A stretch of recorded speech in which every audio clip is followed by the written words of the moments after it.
Okay, welcome back from your break and from your worksheet. We hope that that was fruitful. We want to continue talking a little bit about both the facilitator as well as the facilitation process. One of the things that we hear quite often from people who are entering into facilitation for the first time, or maybe sometimes from people who are more experienced, is their concern that something negative will happen in the context of facilitation, or something negative will happen between students, or somebody will say something that feels disrespectful, or somebody will say something that will feel harmful to other people. One of the ways to think about those perceptions is really about how conflict will emerge in the context of dialogue. What we want to be able to lay out for you here is that there are different ways that people come to understanding conflict, or different ways that people have with regards to relating to conflict. We all have a relationship to conflict, as that's another way of being able to say that. This orientation that you see here on the screen is really one that many people may have that causes them to avoid conflict. You'll see there starting at the top there where it says conflict is a win-lose situation and is a sign that something is wrong. More often than not, people really think that if there is something really negative or something conflictual that emerges in the context of dialogue, or even in the context of relationships, we think that we're wrong, something is bad. And if that is the case, if it's the case that that's how we perceive conflict, we will really pursue these other three boxes here. We will try to make sure that we avoid conflict at all costs. And in higher education, more often than not, that means that we will be overly friendly or overly nice, or we will just really avoid anybody or anything that feels like it could be conflictual. What it also means is that if conflict does seem to emerge, what you have to do is you have to control other people. In the context of dialogue, what that can actually look like is you shutting down a conversation, or you becoming argumentative with a student, or you trying to embarrass a student as a way of controlling the room, such that the conflict doesn't grow, or doesn't become something that feels like for you is uncontrollable. So you would actually move in to try to be more controlling. And then, if it's not, what we know about conflict not being handled properly is that it will actually just grow and become more difficult, more almost uncontainable. In the context of dialogue, what that can look like actually is students may begin to lose trust in the dialogical situation. Students may stop coming. Students may rebel and not do their assignments. But it can really result in students not necessarily acting out, but they might just be working to protect themselves in the context of dialogue. It could also be the case that if you're co-facilitating with somebody, these things could also show up. There could be conflict between the two of you, and if it's not resolved, then one person will be perceived as maybe trying to sabotage the dialogue, or being perceived as not being a good team player. Okay? Jasmine, do you want to say anything else about that as it pertains to dialogue? Any examples that you want to add? I do. I actually want to share that other ways that folks try to control in the classroom, particularly to avoid conflict, is to try to put a positive spin on everything. That when there are moments of disagreements, you may say, let's agree to disagree. Right. And that actually is a strategy that shuts down the conversation and doesn't actually create space for folks to unpack and spend time trying to understand what is being shared in the space, and that it also looks like a student may be sharing a heavy emotion, or really sharing anger, frustration, sadness, the facilitator not knowing what to do with that, and trying to put a positive spin on it. And so being mindful of when are we focusing on providing folks hope, and when are we also creating space to sit with the emotions and the realities in the room. And so we offer that as a way for you to begin thinking about really what is your relationship to conflict. One of the pieces that we both are sort of like really highlighting for you is that this niceness, or this toxic positivity, can really get in the way, or can be used as almost like a weapon to stamp out any type of conflict. But a part of doing this work around diversity, equity, inclusion, we have to begin to orient ourselves a little bit differently to understand that conflict is actually a part of doing this work. If we go to the next slide, or the next image, right, here is a much more maybe helpful way of thinking about conflict, is that it's natural and that it can be handled, right?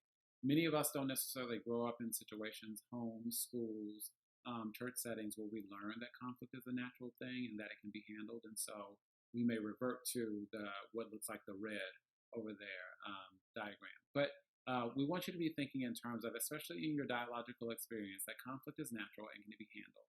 I used to go to a church where the pastor said, when you get married, you lose 50% of your autonomy. And so being in a relationship with other people means that you're going to lose some of the autonomy that you think that you have or what you're accustomed to having. And oftentimes that means that you have to negotiate relationships a little bit differently. And that can feel conflictual, but it's not necessarily a bad thing and it can be handled, right? The other piece that comes along with this is that when conflict occurs, there are strong feelings present and needs are not being met.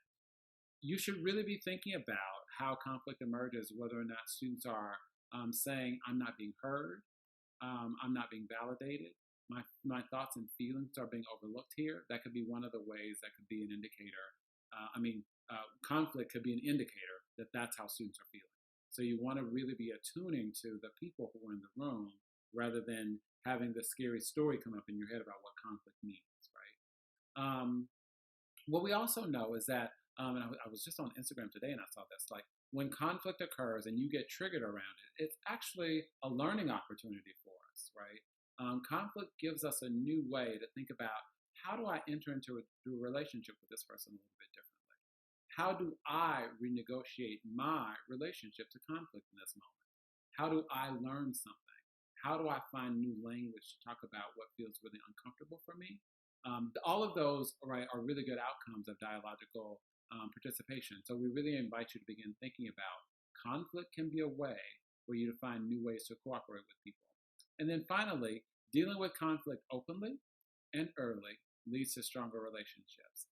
That becomes really important because the fear of open conflict in higher education is so palpable. One of the things that we want you to be thinking about is, how is it that you enter in with the full acknowledgement that conflict will happen? How do you begin to think in terms of what will be my one or two go-tos, statements that I can make in the event that something conflictual emerges in the context of the classroom or the dialogue? What we know is that when you lean into the conflict, people experience you as somebody who is open. People experience you as somebody who is caring. People experience you really as somebody who's creative, because you're displaying for them a way of dealing with conflict maybe that many of us have never seen before, right? And so that actually leads to deeper relationships. It actually facilitates insight for people. It facilitates some sense of people feeling like they can be more of their honest and authentic selves because the conflict was tolerated in the room. There can be so many really positive benefits of dealing with conflict openly and when it begins to occur, rather than waiting down the road or trying to conceal it. What do you want to add, Jasmine, when it comes to thinking about dialogue?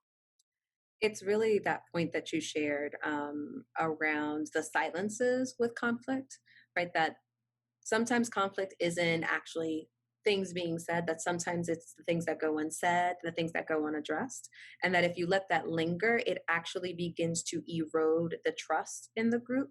It erodes the possibilities of deeper connection and relationships that students and the facilitators can build with one another.